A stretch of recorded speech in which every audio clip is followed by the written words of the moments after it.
Vill du ha 20 000 kronor idag eller vill du ha 1,3 miljoner kronor om 30 år? Du bestämmer.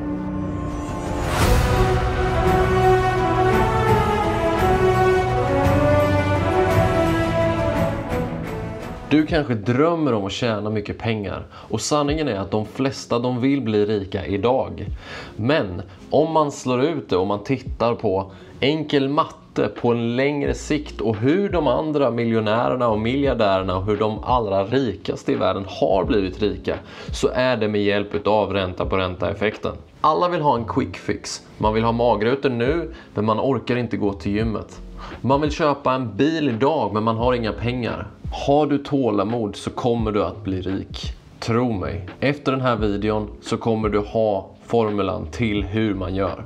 Vi ska gå igenom 3 stycken punkter och då kommer du förstå vad ränta på ränta-effekten är och hur du ska applicera det här på dina investeringar så att du kan enkelt börja investera och på längre sikt bygga en stor förmögenhet.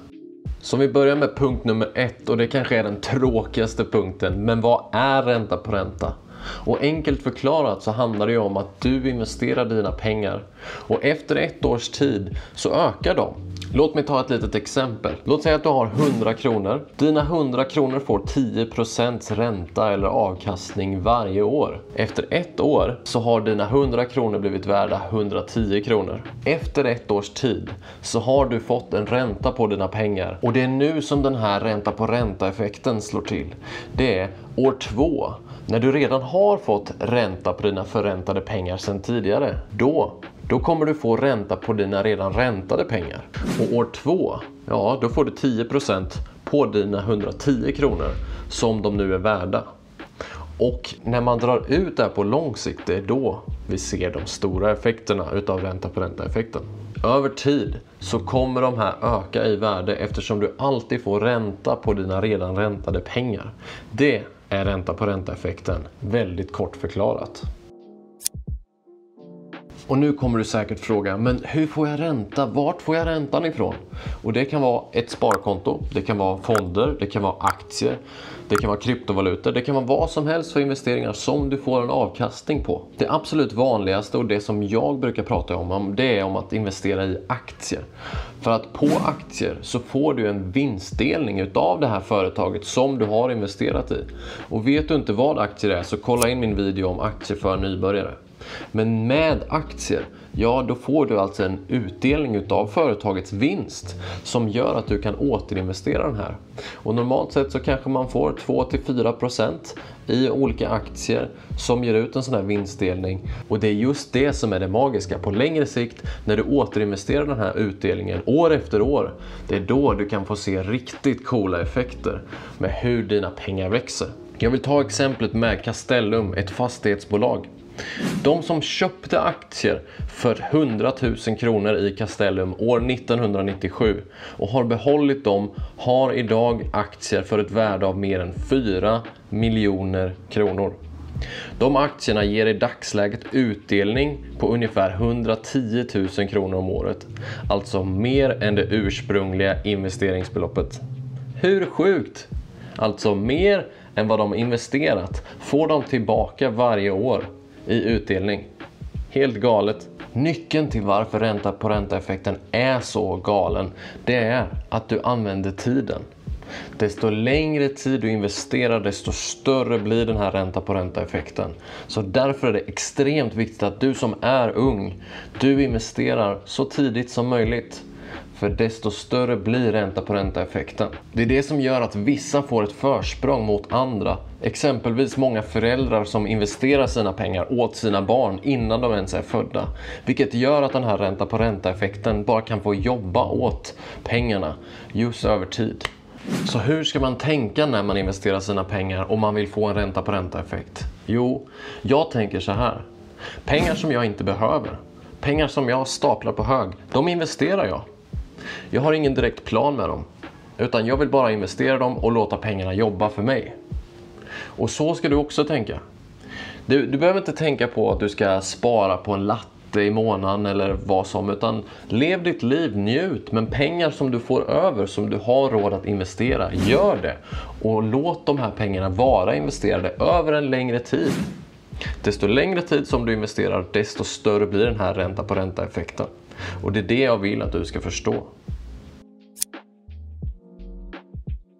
Så här ser det ut. Om du exempelvis sätter in 20 000 kronor som du investerar. Efter ett år så har de med 15% ökning ökat till 23 000 kronor. År 2, ja, då har de ökat till 26 450 kronor. Håll nu koll på den här gröna stapeln här.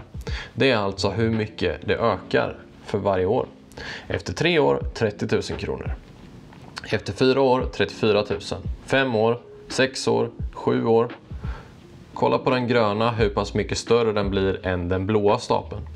Och det här bevisar ju då på hur pass mycket dina pengar ökar med tiden. Och nu maxar vi på den här riktigt ordentligt så att du ska få se vilken skillnad det gör. Efter 30 års tid så har dina 20 000 blivit värda 1,3 miljoner kronor. Och det här är ett exempel på vad ränta på ränta-effekten kan göra med dina investerade pengar om du bara har tålamod och låter dem jobba år efter år. Einstein kallade det för världens 8:e underverk. Och det ligger någonting i det. Det här, när man drar ut det på lång sikt, det är då de får de här magiska effekterna. Alltså den så kallade ränta på ränta-effekten, snöbollseffekten. Det är det som gör att du kan bli snuskigt rik på riktigt lång tid. Och vad ränta på ränta-effekten handlar om egentligen, det är att du ska ha tålamod. Precis som att du inte får magrutor efter ett gympass. Och du blir inte rik av att skrapa en trisslott om du inte har en jäkla tur. Det handlar helt enkelt om att du ska bara investera dina pengar och sen så ska du ha tålamod. Du ska låta pengarna växa över tid. År efter år så växer de och växer och växer. Och desto längre du väntar, desto större blir snöbollen och desto mer pengar tjänar du. Det här är inget revolutionerande. Du kommer inte bli rik idag och det är heller inte meningen. Själva syftet med att berätta det här, det är bara att du ska vara långsiktig när du investerar i aktier. Det är på lång sikt som du tjänar de stora pengarna. När du hör de här snackisarna om att någon kompis eller någon farbror eller annat har blivit miljonär på en dag på aktier. Det kanske stämmer, men det är väldigt låg chans att du lyckas med det också. Därför vill jag förtydliga över hur viktigt det är att du är långsiktig och att du har en lång tidshorisont när du investerar i aktier. Det är otroligt viktigt. Ha tålamod, för det är då du tjänar de stora pengarna. Om du inte redan vet vad aktier är eller hur de funkar, om du inte har redan öppnat ett aktiekonto, så tycker jag att du ska göra det. Och i min video Aktier för nybörjare så går jag igenom hur enkelt det är att faktiskt köpa aktier och hur det funkar och hur du tjänar pengar på dem. Jag tycker att du ska kolla på den videon, och är det så att du redan har ett aktiekonto och vet hur det funkar, så tycker jag att du ska kolla på min andra video om nybörjarmisstag som olika nybörjare gör när de köper aktier. Tack så mycket för att du har kollat på den här videon, och gillade du den så tryck gärna en tumme upp. Ha det gott, vi ses i nästa. Ciao!